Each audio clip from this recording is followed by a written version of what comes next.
This week on the It's a Monkey podcast. Blockchain will not generate trust either. I like to say that blockchain is actually the opposite of a trust machine. It is about two people that don't trust each other exchanging value. And that is really interesting. It's technologically fascinating, but it doesn't produce new ways of trust. Trust happens off-chain. The thing about blockchain is that it was purely digital. Those bitcoins are on the internet and they're nowhere else. They're in the cloud, if you like. They're only digital. Nothing happens off-chain. There's no trust off-chain. But as soon as you say something like, I want to put a land title or a health record on the blockchain, you need to bridge the analog to the digital. You need to bridge the real world to the chain. And that edge effect is always involving some sort of agent or a third party.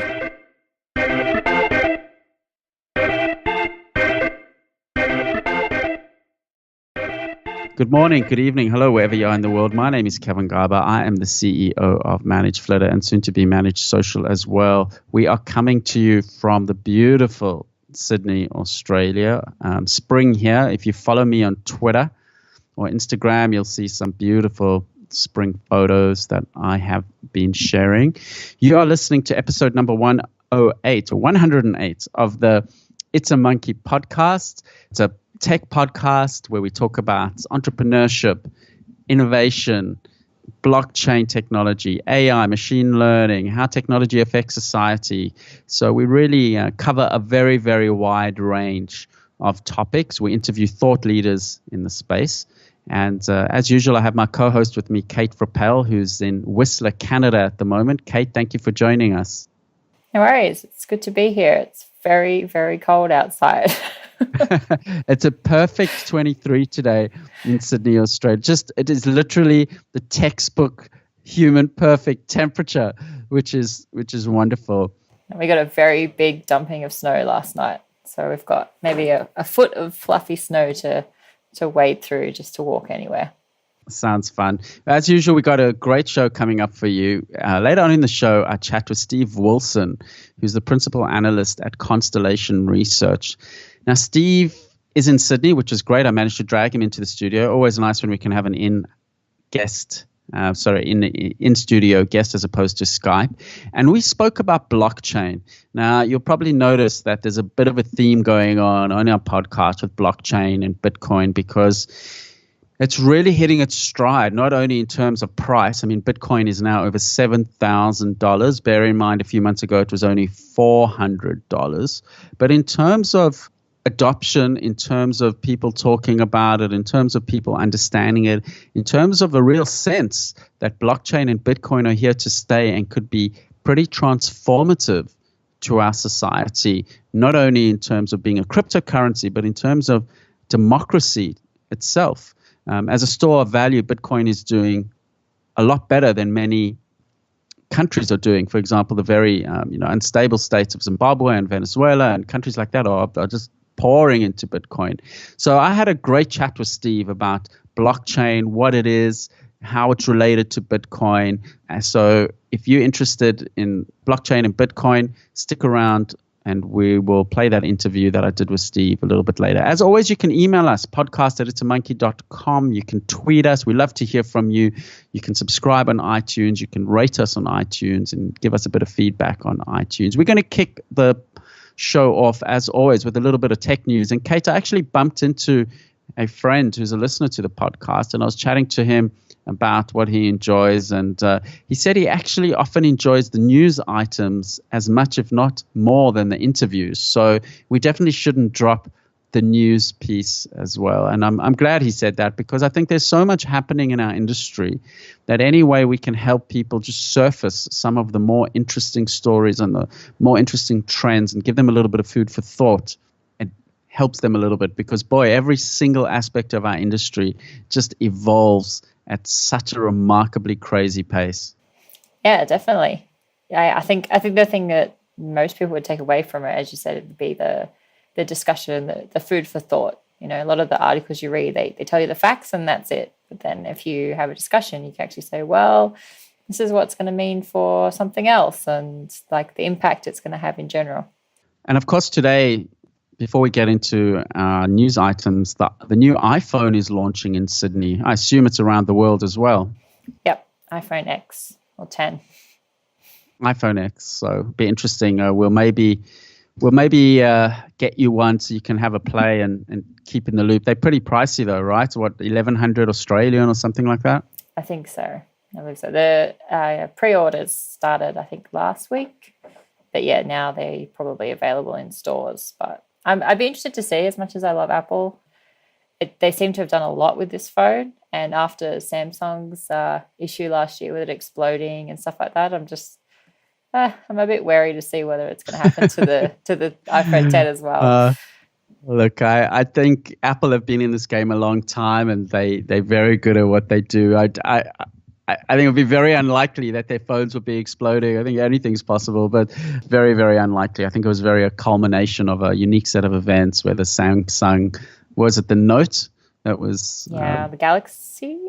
The Galaxy Note I can't was remember now. It's exploding, but I think Apple's just had like expanding batteries. Actually, like the batteries are expanding inside the phone, which causes everything else to buckle.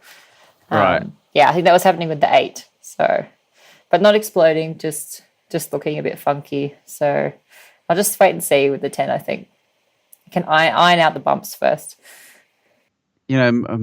The modern cell phones are engineering marvel pieces. We all take it for granted, but boy, the battery power, the processing power, the screen resolution, all the capability is just remarkable. And to do these at scale and at a price that's, it's only $1,000. Now, that's a lot of money when you have to work for it, but in terms of what you get out of it, yeah. It wasn't that long ago that a decent laptop was $4,000 or so. So that's true. Actually, I read an interesting article the other day. It was saying how you tend to think that these things are affordable, and they are, but it comes at the expense of other things. So stuff that we used to spend money on, we don't spend money on as much anymore because we're putting our money towards gadgets.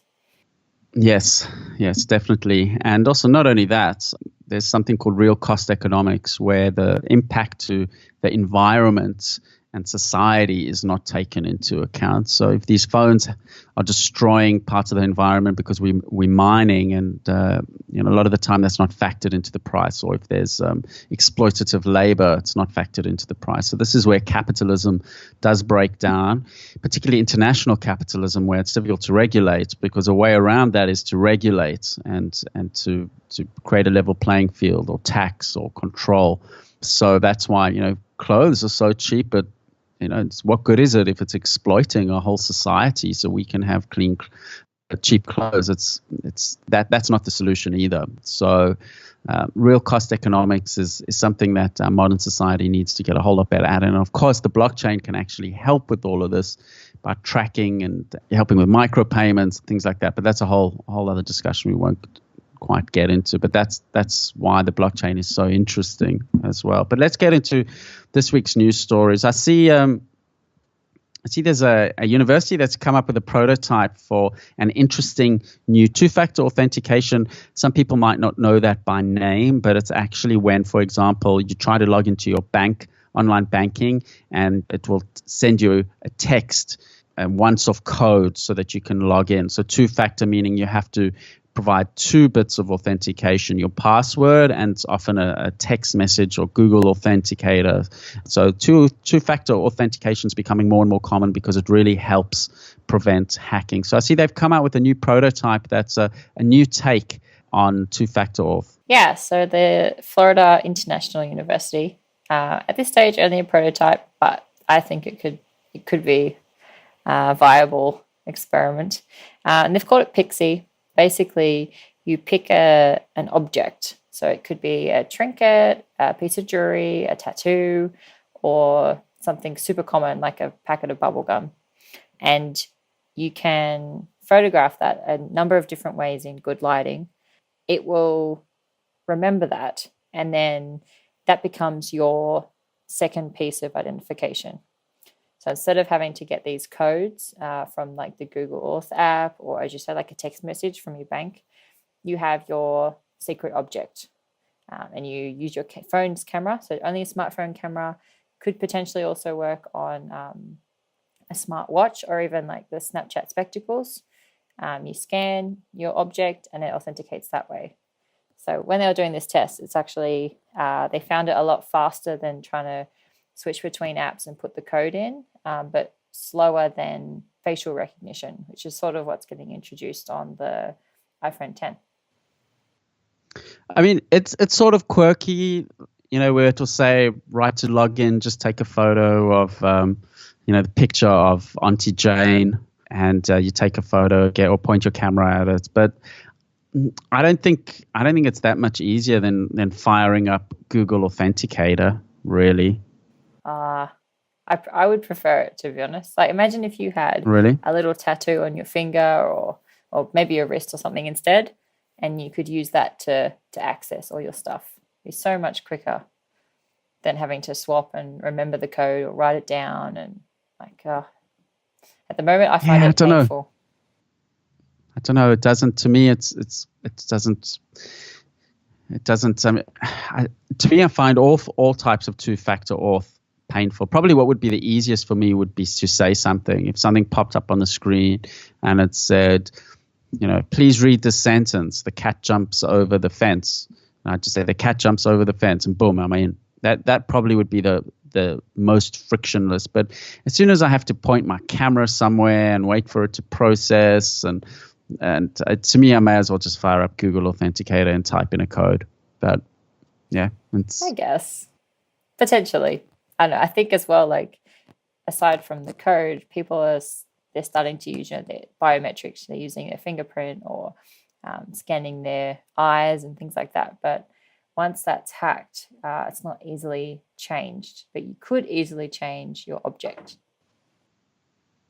Right, so you can keep it fresh. Yeah. So once a month, you just get a new object, and no one can spend a lifetime reverse engineering, where some smart hacker somewhere can spend a lifetime trying to reverse engineer what your eye looks like, and maybe eventually get there.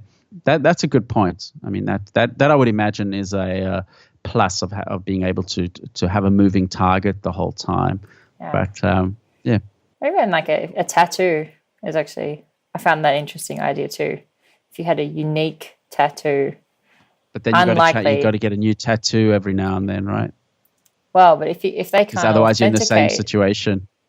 Oh no, but if I had a tattoo as my authenticator, then you would physically have to take a picture of my tattoo, and I would see you do that. I know, but you said you would like to change the photo regularly to keep the target moving. But if you're only going to use the tattoo, that's true.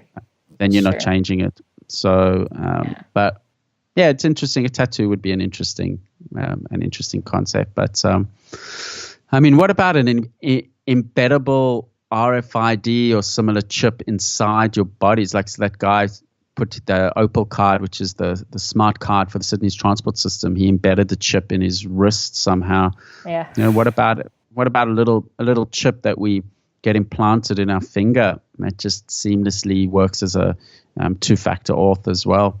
Yeah, it's kind of the same idea, except you don't have to insert a chip under your skin. But yeah. Anyway, that's two-factor auth. Always switch on your two-factor auth if you have the option, whether it's Gmail or your cryptocurrency wallet or your banking. Always, it makes a very big difference. It really increases security on your accounts hugely, even though it is a little bit of a pain, and it is a pain, but it's definitely worth, because once these things are hacked, it can be a major problem, and people are always trying to break into them. So always switch your two-factor auth on.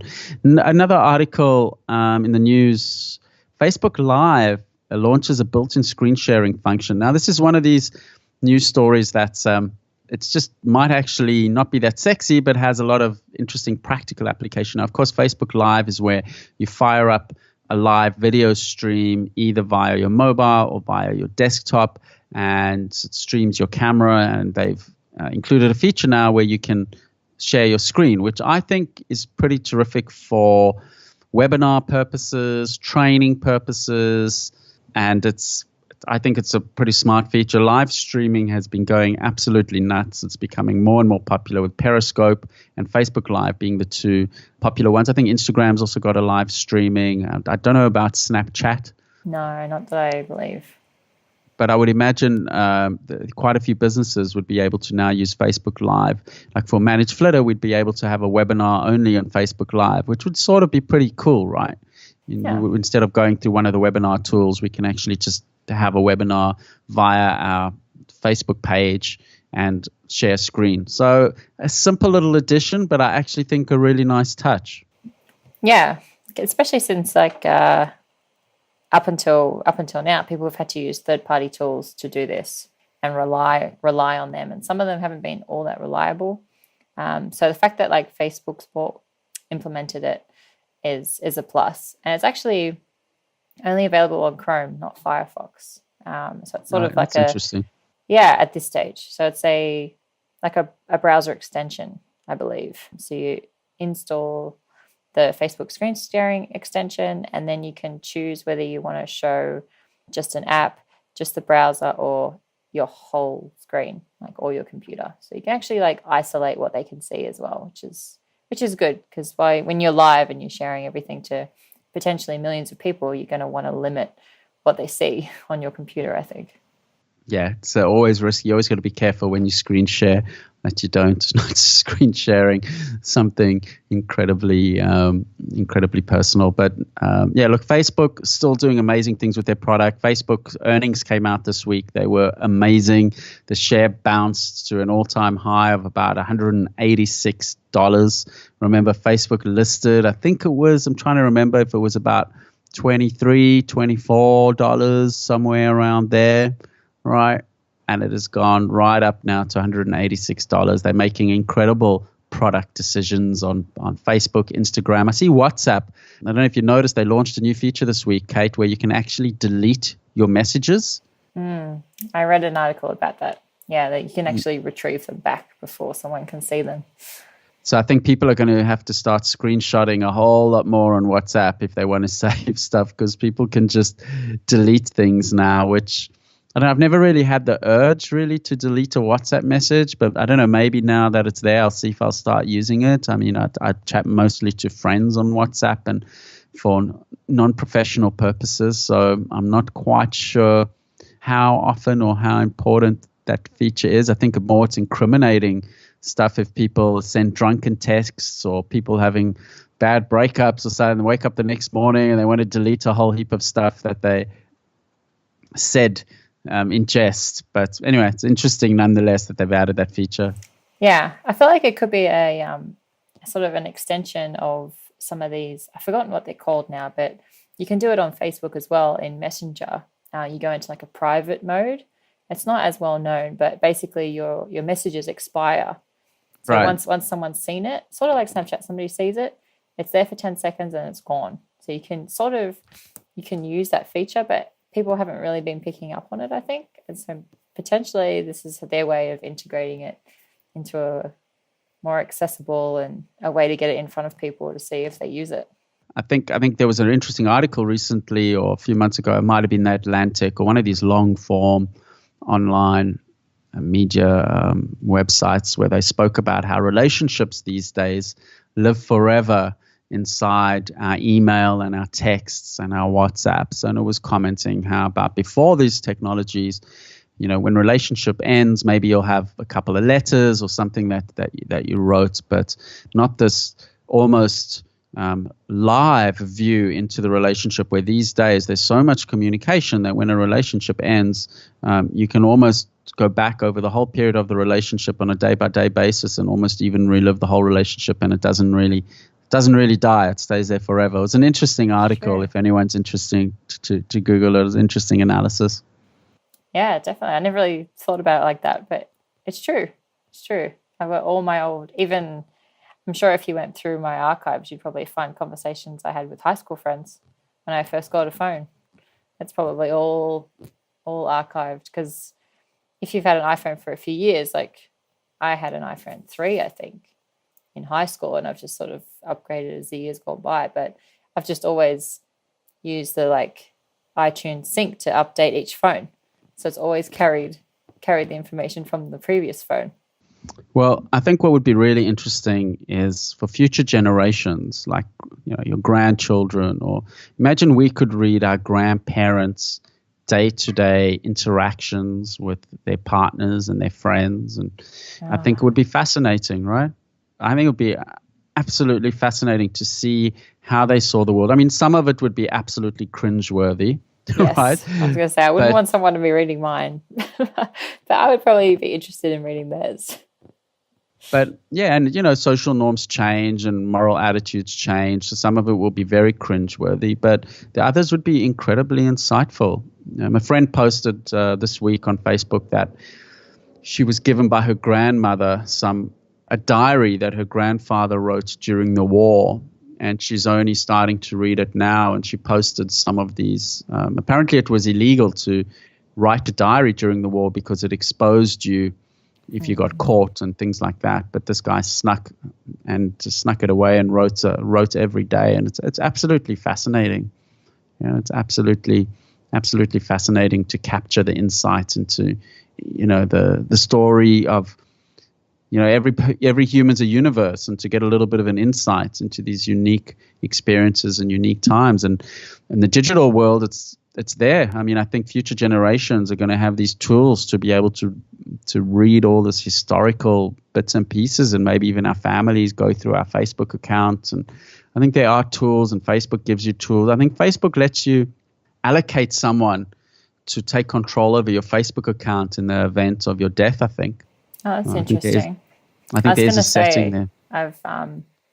It's not a very nice topic, but I have sort of seen, thankfully no one I've known personally, but sort of friends of friends who have been in fatal accidents and things like that. And it's just interesting to look at those people who have passed away, their Facebook profile. It becomes sort of like a memorial. Like people just share things about them, how much they miss them. And it happens like every year, like on their birthday or the anniversary of their death and stuff. And I always wonder, like, should that profile be deleted, or does it just stay there as like sentimental value? It's an interesting one.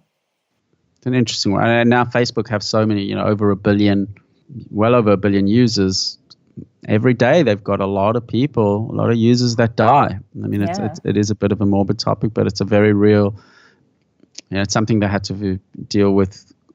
I'm not entirely sure. I think there is a way that if you send them a death certificate, they memorialize the page for you, or they do have processes in place. But yes, it is used as a place to share, and it is, and friends to gather in a way which these days people are spread all over the world. It is actually, Facebook, for regardless of what people think of it, it is quite a remarkable platform in terms of the way it provides a forum for us to communicate around these events and similar type of interesting moments in our lives. And I wonder too, like down the track, if everyone who dies doesn't delete their profile, then eventually, like, you're going to have a lot of people with the same name, and some will be alive and some won't be.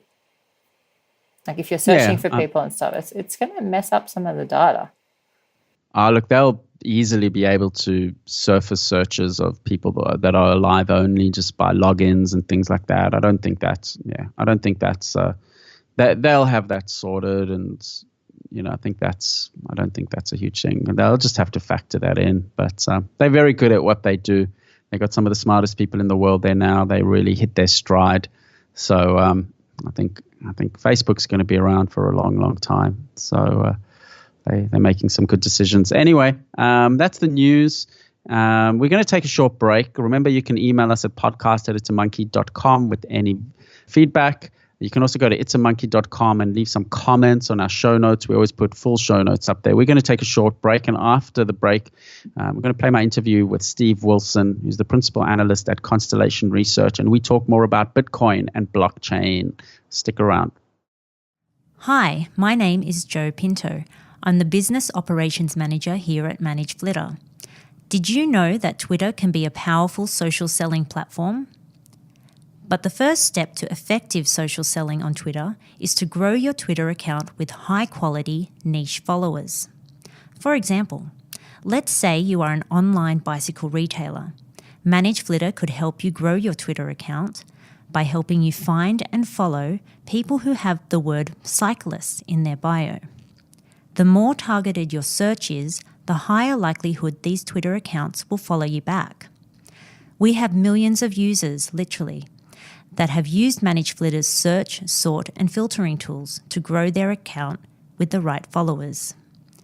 This has provided them with a solid base to kickstart their social selling.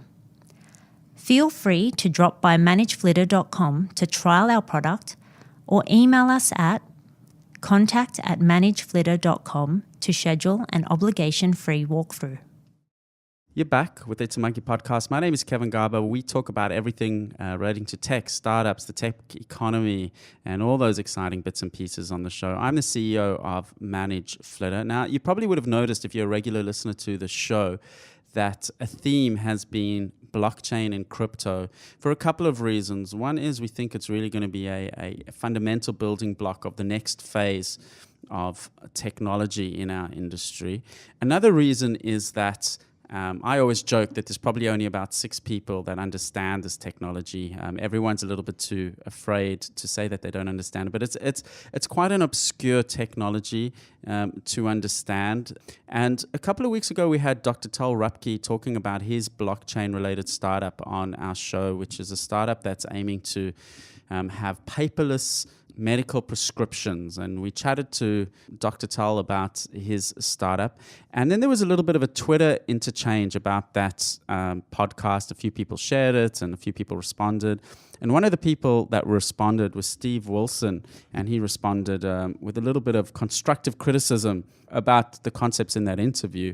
And I was happy to see that Steve actually lives in Sydney, and I've actually dragged him into the studio to have a chat about blockchain. So happy to say Steve Wilson, who is a principal analyst at Constellation Research, which is a Silicon Valley research house. I've managed to drag him into our Sydney studios. Thanks so much for joining us, Steve.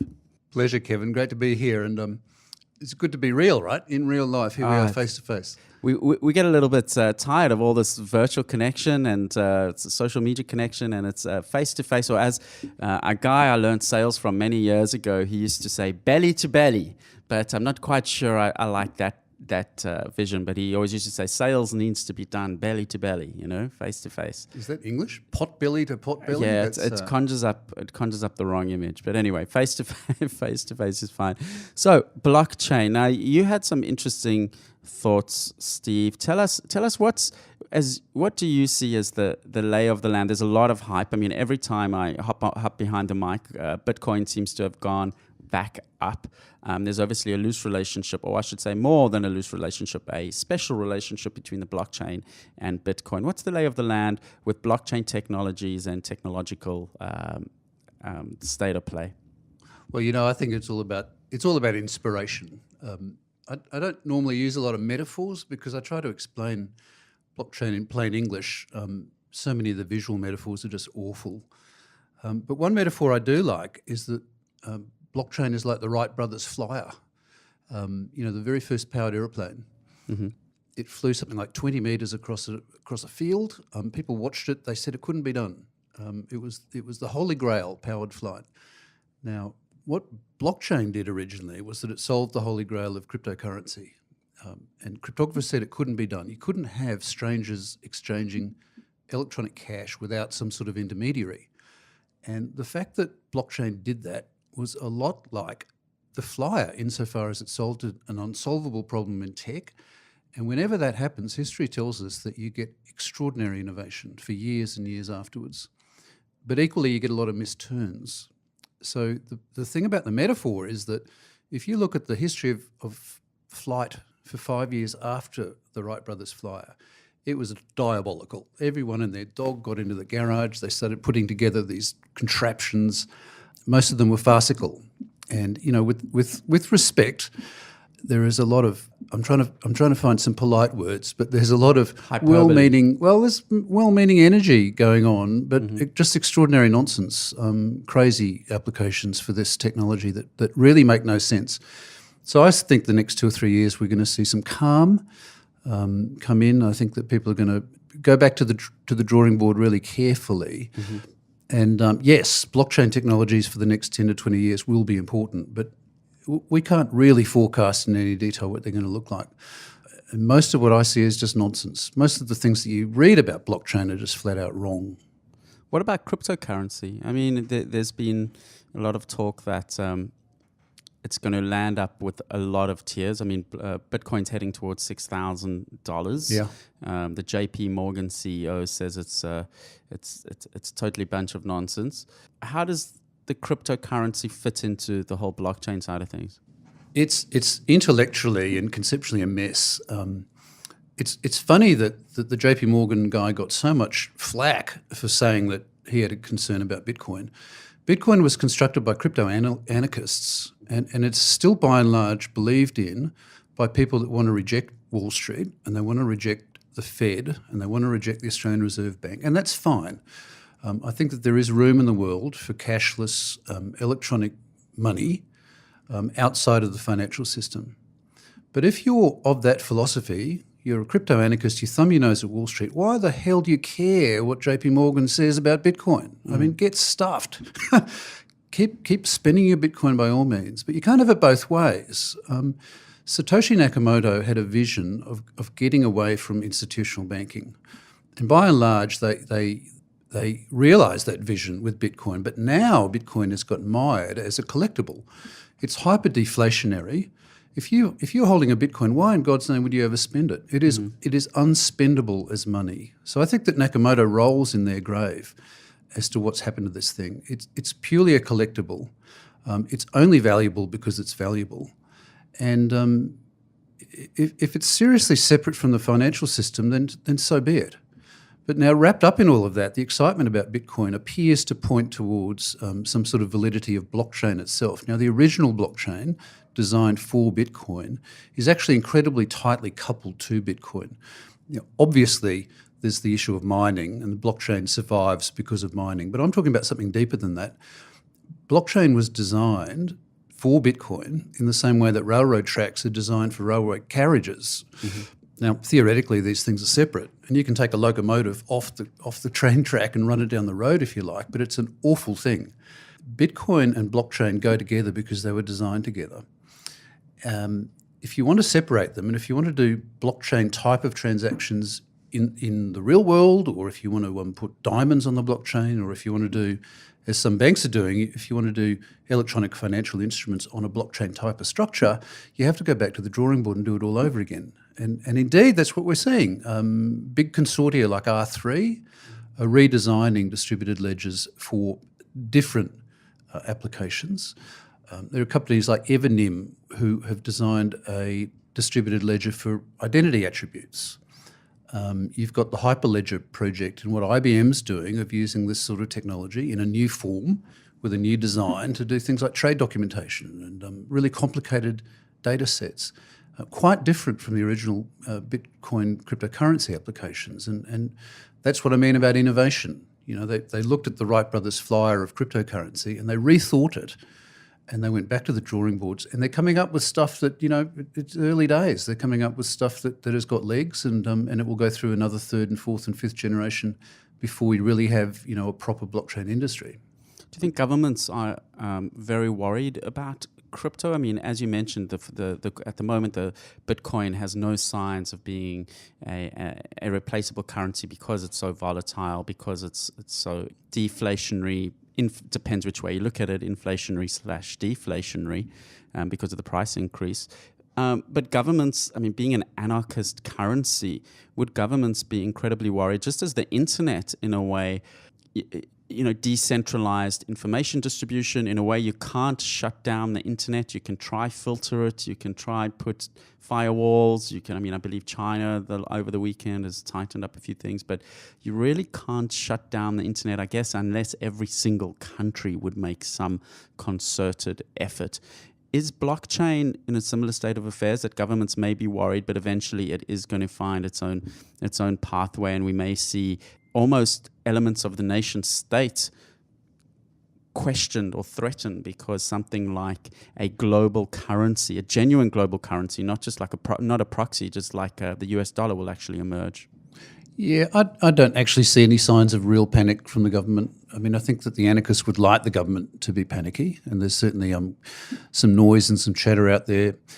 And whenever a reserve around the world decides to do some sort of cryptocurrency experiment and spend a little bit of money building their own blockchain, then the press reports that, reserve banks are moving to the blockchain. Estonia's not moving to the blockchain. Estonia... I thought they're talking about a cryptocurrency, national cryptocurrency. Well, they're exploring the long-term impact of what would it mean to have an electronic cash. Right. This is not moving to the blockchain. Right. What they're doing is they've got some tremendous digital labs in Estonia. They're a very digital country. They're fantastic that way, but they're innovators. So innovators experiment. And you can't jump onto every single project that Estonia talks about gets exploded into the project for Estonia, and they've got years to go. I absolutely tip my hat to Estonia, but it doesn't mean that they're moving quote to the blockchain end quote. Could there be a world cryptocurrency? There could be an underground currency, and Bitcoin obviously does that to some degree, and there could be another one. I don't think the government around the world are going to panic about that. It's a little bit. I hope that I'm not stretching the metaphor, or the comparison. It is a little bit like cryptography itself, or encryption. So we've got this new breed of the crypto wars, where law enforcement around the world are frightened that they're losing their ability to intercept criminal communication. So I get that. It is. If I was a cop, I'd be worried about that too. But intercepting communications is not the only way that laws are enforced, and equally, cryptocurrency isn't the only way that criminals spend money. I mean, there's plenty of actual real money being exchanged by terrorists, despite the AML and counter-terrorist financing agreements around the world. These things haven't really worked, and the criminals, by and large, are spending real money, not crypto money. So tell us, for someone listening to this podcast, that all of this is a little bit sort of still theoretical. What are some areas that blockchain may impact their life, whether they're technology practitioners or whether they're just the person in the street?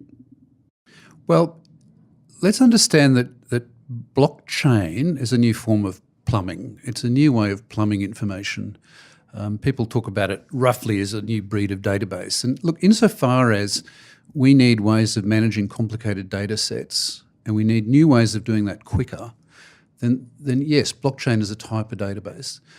I think it's much more important to understand that these sorts of technologies are for particular types of data movement, and that they're for applications that are called leaderless or trustless. Let's just go back to blockchain 101. Blockchain allowed two people who don't know each other, and they have no trusted intermediary, they have no reserve bank. It allows two people to exchange Bitcoin. Now, Bitcoin's a fabulously expensive thing. You can exchange $1 million worth of value between total strangers reliably. And that's amazing, to not have any intermediary. Now, what that means is that normally a security system requires people, process and technology. Like, there's a famous three-legged stool that security professionals talk about. Blockchain took away the people and process, and it allows two people just using this tech to exchange real money reliably. And that is amazing. It's called trustless because you don't have to trust people, you don't have to trust process. The big end of town looked at that and said, wow, there are certain applications where there is no leader. Now, let's not talk about trust, it's a confusing word, but there's plenty of applications where there is no leader. So, for example, 3 or 4 trading banks, often you'll have a tripartite exchange, a derivative swap or some horribly complicated financial instrument between 3 banks. And those things normally take days and days to clear because the paperwork normally goes to some sort of third party or regulator to resolve, because the banks themselves can't share all of their data. They can't open up their books. They're competitors. A blockchain type of technology allows people to share a little bit of their ledger, suffice to support that transaction. So R3, for example, is working on these fabulously complicated new ledger technologies that allow banks to cooperate and to compete at the same time without putting another administration layer over there. And without administration, these things then work really fast. Instead of a 3-day clearance, you could settle these things in minutes. So this has got to do with in Australia that next year you'll be able to transfer money between any bank instantaneously. Well, and that's happening using conventional tech. Yeah, that's not a blockchain. That's just traditional tech and integrating in the right way and correct. Having all the systems in place. Now, T+0 settlement works in a regulated banking environment where there is a regulator sitting over the top, like the Reserve. For some of these more complicated instruments that R3 is working on, there is no intermediary. Another example is trade documentation. So IBM is piloting the use of this type of technology for shipping manifests. When you put a whole lot of stuff on a ship, there's 100 different contributors, 100 different inputs to a shipping manifest. The ship sails, it gets to the other end, they unpack the ship, and some of these avocados are missing. And people then spend days and days, weeks. On average, it takes 60 days to resolve a shipping dispute. Now, there's no magic in this, but there's a very good sign that blockchain-type technologies will allow you to construct shipping manifests in real time so that when the ship sails, everybody agrees what's on the ship.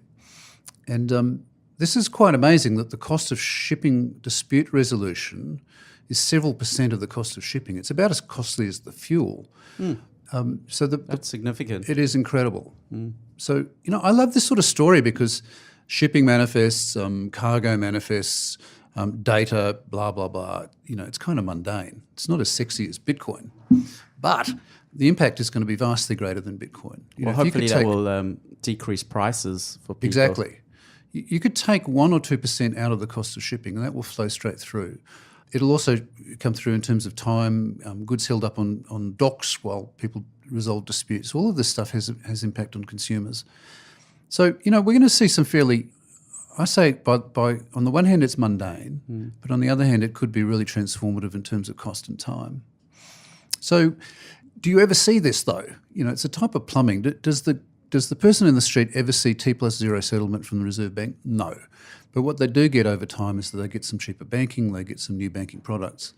And, as a technologist, I think I'm saying that these new derivative blockchains, they're not going to be visible to the person on the street, but they are going to have some sort of impact on the way that business is done and the way that information is plumbed across the economy. It reminds me so much of Internet 0.1. Yeah. Before the browser wars, when there were things like, and I'm sure some people listening to this haven't even heard of it, things like FTP and Gopher and Archie and Usenet, and where the internet was an incredibly dry conversation to talk about the internet. And just as today, where people don't know what TCP/IP is, right? They are using that protocol every single day. And that's why blockchain feels so familiar to me, because I remember that phase of the internet. DIY internet. Yeah, where it wasn't images, it wasn't videos, it wasn't music, it wasn't connecting with your friends. It was just, as you put it, plumbing. I remember the first time I FTP'd into a computer. I was at my doing undergrad in South Africa at my uni there. And I was fiddling around with this thing called the internet, and I FTP'd, i.e. just connected to a file server at a university in the States. And I know it sounds incredibly simplistic and rudimentary, but the fact that I was connected to a computer in the US from South Africa, it was a buzz. Just that alone, that I could just do a directory listing in that computer of files that they had made public.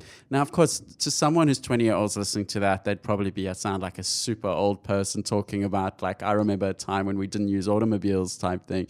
But that's why blockchain, I'm so excited about it, because I do feel, as you put so well, that new form of plumbing. Who knows when we're going to get that internet browser equivalent that's going to just allow scaffolding for the whole next revolution of products and services. Yeah, it's a good analogy. It's like changing your own oil. The early days. The true geeks say that, the World Wide Web stuffed everything up, and that, the real internet was TCP/IP. Well, the true geeks even say that the World Wide Web was okay, but the closed walls of the Facebooks is really ending the open web, which is a problem. Well, look, we could riff on that. There are some idealists, there are some utopians that see blockchain as a model for a new way of decentralizing the internet. And I'm afraid that a lot of that is really naive. And I say that with respect. I think that the innovation of blockchain and the empowerment or the energy that it provides us to think about new ways of decentralizing, that's great. But in and of itself, no technology is going to decentralize the internet. Blockchain started out as being a decentralized assumption. They assumed that they wanted to do something without intermediaries. So, there's no magic. It's a particular solution for a particular style of problem. blockchain will not generate trust either. I like to say that blockchain is actually the opposite of a trust machine. It is about two people that don't trust each other exchanging value. And that is really interesting. It's technologically fascinating, but it doesn't produce new ways of trust. Trust happens off-chain. The thing about blockchain is that it was purely digital. Those bitcoins are on the internet and they're nowhere else. They're in the cloud, if you like. They're only digital. Nothing happens off-chain. There's no trust off-chain. But as soon as you say something like, I want to put a land title or a health record on the blockchain, you need to bridge the analog to the digital. You need to bridge the real world to the chain. And that edge effect is always involving some sort of agent or a third party. Somebody needs to say, Steve Wilson has got flu. Here's the diagnosis. I want to put the diagnosis into a blockchain-based medical record. I don't even know what the point of that is. People are not really clear about it. But it's got nothing to do with trust, because the trust in the healthcare system is about the guy that, gave me the jab and gave me the blood test and said I've got flu. No technology changes that. And things get fiercely complicated in healthcare very quickly. And the off-chain processes are where trust lives. What about governance in the blockchain? I mean, one of the areas that technology has not disrupted that much is the governance process, whether it's everything from voting or even the political process in a way itself. Yeah, governance is a thorny issue. I mean, the first thing to say philosophically is that, again, there will always be an off-chain or a real-world component to governance. The Bitcoin is like, it's bullshit in, bullshit forever on the blockchain. So the idea that something like land titles could be incorruptible on the blockchain, and people use that language, they say things could be incorruptible. Well, it's just naive, because if there's a bad actor who's surveyed a plot of land and lied about where the boundaries are and then put that lie on the blockchain. It doesn't solve that problem. It doesn't solve it. It's not self-governing. Having said that, there are some visibility issues that blockchain technologies can certainly help with.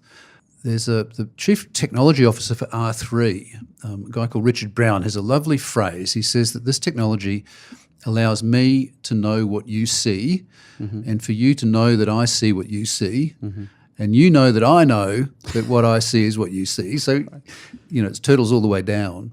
But it is about visibility and confidence that we all see the same thing. And a conventional database doesn't allow you to do that. A distributed database with 3 or 4 instances of SQL around the world, these things are manually replicated, manually synchronized. These blockchain technologies can be self-synchronizing insofar as no administrator needs to manually reconcile the data. It reconciles itself. Now, that provides some really nice properties. It could take a layer of audit out, but ultimately it doesn't take things like key management out. Every participant on a blockchain needs to have cryptographic keys. The right keys need to be in the right hands. You need to make sure that they can get stolen. Correct. Keys can get stolen. Keys can get lost. So that level of real world, care and hygiene doesn't go away. In fact, it just gets amplified. So one of the questions I get asked, Steve, is what's a good way to start for me playing with blockchain technologies, with crypto technologies? Any tips or ideas on little projects people can get involved with, or courses or websites? Or it still is quite difficult for the layperson to really get their hands dirty? Well, it seems to be from the outside. Look, for the lay people, non-geeks, people that are trying to work out what this means to them. So they may be business people, they may be informed sort of amateurs and so on. My advice is to not worry about how blockchain does what it does. There's all sorts of species of blockchain already. Get yourself a primer that says, what does cryptocurrency do and what's it for? And have a look at the way that this technology over the next couple of years is going to become integrated and productized in particular use cases. I recently came back from India, where a company I spoke to started with over 100 different use cases for blockchain technology, an incredible eye chart of a list. The good thing is that they've recently whittled that list down to less than a dozen use cases that they're really concentrating on. And so they've got rid of these wild ideas about healthcare and land titles and voting. Voting's a hell of a problem. It's never been solved by any particular tech, and blockchain's not going to solve voting either. But they're concentrating on some really sort of quite mundane as far as the layperson's concerned. Use cases like trade documentation, travel documentation, maybe airline reservations, maybe ground transportation reservations. Airline reservations, there's a lock on that stuff from big mainframe applications, Galileo and these things forever. You're not going to displace them overnight. But maybe land transportation in Asia, multimodal land transportation, multiple agents, multiple ticketing resellers, hell of a problem. And again, how do you make sure that everybody has the same idea of the truth of a very complicated data set? So, really good use cases there. I know that some of your audience are real geeks, and we're just talking about FTP and doing real work. There are some really good options there. The Bitcoin community itself, or the Ethereum community, is probably an even better supported open source community, and it's got a new level of respectability that's been brought about by this thing called the Ethereum Enterprise Alliance, which is a group of big companies and small that are coming together to produce more governance and more sort of IPR rights, more certainty around what they're doing on the Ethereum blockchain. So for real enthusiasts and engineers that want to get their hands dirty, it's a really good place to be. The history of Ethereum is that people play with Ethereum, they play with cryptocurrency and blockchain, they get the hang of it, and then a lot of them tend to then pick up their notes and software and pike off to build something afresh. What are your thoughts? The last question, I know time's against us at the moment. ICOs. It's getting a lot of buzz in the industry because, in the startup world, there's entrepreneurs are always trying to find the shortest path to some sort of funding so that they can prototype and get playing with what they love to play with. A lot of criticism about ICOs, and people are saying that the SEC is going to really clamp down on them. That's a lot of people are going to lose their pants, so to speak. Yeah, I think the SEC and regulators are generally going to clamp down on criminality. And look, I'm not authoritative on ICOs. I suggest that people listen to Dave Birch from the UK. Dave Birch has got a good voice on ICOs. From where I sit, some percentage of ICOs are simply criminal. They're fraudulent. It's crowdsourcing. It's opportunistic. Well, it's opportunistic, and it's done in a sexy kind of way that appears to be intrinsically sound because it's cryptocurrency. It's a new form of crowdsourcing, and you're not going to get your money back in the majority of those schemes. I just don't know why, if you've got a real project that's got a real ROI, why you don't go and raise real money. The fact that you're doing it in the dark or in the shadows with ICOs is it's just about taking out the friction, and largely it's about people getting their hands on money super fast. And of course, the percentage of those schemes are going to be questionable. And inherently, startups are incredibly risky. And right. And just like any business, Mark Sister, who's a well-known VC in LA, and he writes and blogs a lot and tweets a lot. And he said, regardless of your source of funding, you still have to be a profitable, sustainable business. It doesn't change the laws of physics. The laws of physics apply, absolutely. And the laws of common sense. If something looks too good to be true, guess what? It probably is. Ain't that the truth? Steve Wilson, Principal Analyst at Constellation Research. We're going to link to your Twitter accounts on the show notes. Thank you so much for joining us. People can continue their discussion with you on Twitter. It's interesting times. Time will tell. The future is infamously difficult to predict. So we'll see, blockchain and crypto is just, so many of us have projected so much promise onto it, and we'll see if anything happens or if there's some other technology that comes and just sideswipes it and steals its thunder. Well, watch the next 10 years. We always overestimate what could be done in 1 year, and we underestimate 10 years. And that's my view. We ain't seen nothing yet. Absolutely. Steve, thanks so much for joining us. Pleasure, Kevin. Thanks. The It's a Monkey podcast is brought to you by CheckDog. Use CheckDog to easily review and monitor your website for spelling errors, broken links, and broken images, all with the push of one button. CheckDog can also automatically monitor your website and notify you of newly introduced spelling errors. Go to checkdog.com/podcast to receive 50% off your first month subscription. CheckDog.com, helping the world's leading websites keep their content error-free. So it's always interesting. I'm enjoying getting all these different perspectives around blockchain and Bitcoin. As of today, as we speak, the date of recording, 3rd of November, Bitcoin's up $7,000 to $7,000 for one Bitcoin. Lots of talk, lots of buzz, lots of mainstream chatter about it. There's a lot of excitement that it's going to transform democracy itself.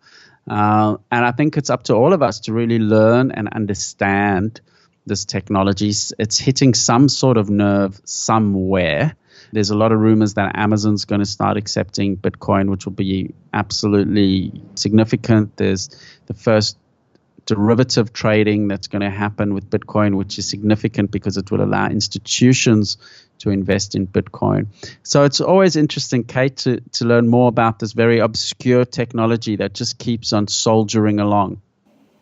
Yeah, definitely. And it's interesting as well, like Steve sort of had a bit of a alternative perspective on a few things. And he made some good points, like a lot of this technology in some ways is sort of getting ahead of itself and people are getting super excited and maybe going a little bit too far instead of sort of coming back and thinking about the impact of what they're doing and how they can make it right from the start. Yeah, look, I think there's so many different use cases. You know, Australia is very different to Venezuela and Zimbabwe. And they can use the Bitcoin and blockchain for very different reasons. In Zimbabwe, you know, Bitcoins are selling at an even higher premium because there's so much sovereign risk there, and the blockchain does a much better job of maintaining the store of value than their own government does. It is interesting, and it's, you know, I think government's role in general is just shifting so much. There was so much many years ago that only governments could do. Only governments could build out infrastructure and go into space. And now you have private companies like SpaceX and Elon Musk's, you know, Tesla that are involved in doing things that the government could only previously do. You know, previously only the government could provide a store of value in terms of currency, but now you have the blockchain that's doing it. So this is my interest in the fact that democracy has been wonderful but imperfect, and is this a missing piece to really, you know, the spirit of technology in my mind is always to improve things, net improvement. We may go forward and back a little bit, but net improvement. And is this the dawning of something very, very special? I'm telling my friends to buy a little bit of blockchain, even because if this is history happening, they can at least say, I was a part of it. Yeah, that's true. A good little, I mean, I guess it's one of those things like I was there for that and I made it through, and it doesn't really matter about the outcome. Like, it's already made such a big impact. Even if it falls over, it'll still go down in history, I think. Yeah, I think it was its 9th birthday this week. If I stand 8th or 9th. So it's not, you know, it's not the new kid on the block. So it has stood the test of time. And I always give James Peter credit for being the first person that I heard that said, the more I learn about it, the more I can see it's here to stay. And this was in the very, very early days. And boy, do I wish that, and I think he does as well, that he listened to himself. Maybe we'll get him in for a chat. He's the ex-co-founder of ManageFlitter, and he's got his own startup now, Charge Desk. And maybe we should. He was the first person that I met that was just so committed to it. Anyway, that's episode 108. Hey, by the way, we sometimes have a segment called Startup Minute, where for free, we don't charge anything for this. If you're a startup or a small business anywhere in the world and you want to send us a little promotion, 20 seconds or so, tell us about your business, and we'll play it and we'll link it in the show notes.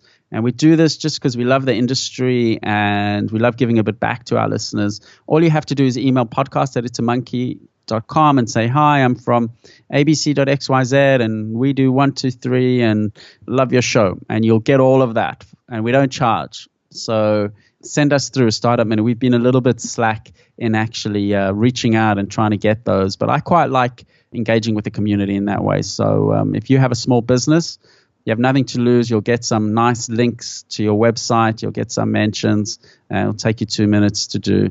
And we get the nice feely good of giving something back. So that's episode 108. I know we're a little bit late. Kate's been away and things been happening. We try to keep this going weekly, and we got some other great interviews coming up over the next few weeks. So tune in, and hope you enjoyed the show. Thanks a lot. See ya.